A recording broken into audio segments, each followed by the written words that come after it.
আসসালামু আলাইকুম, welcome to my another video. চাঁদে মানুষের শুধু যাওয়া নয়, সেখানে দীর্ঘ সময় থাকা নিয়ে চিন্তা ভাবনা করছেন বিজ্ঞানীরা।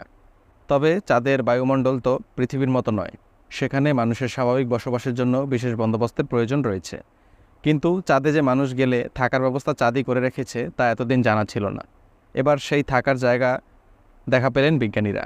পৃথিবীতে আদি মানব বসবাসের জন্য গুহাকে বেছে নিয়েছিলেন। চাঁদেও রয়েছে তেমনই গুহা, তবে এই গুহা পাহাড়ের ওপরে কোনো খোঁজে নয়, রয়েছে চাঁদের মাটির কিছুটা তলায়। প্রায় 100 মিটার মাটির তলায় বিস্তৃত গুহা রয়েছে, যেখানে অনায়াসে মানুষ তার বসবাসের জায়গা করে নিতে পারে।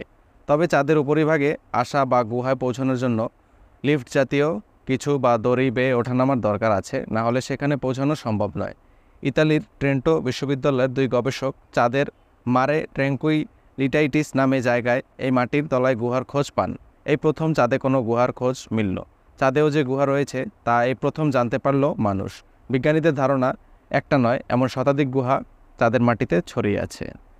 আজকে আমাদের ভিডিওটি এই পর্যন্তই। সবাই ভালো থাকবেন, সুস্থ থাকবেন। আল্লাহ হাফেজ।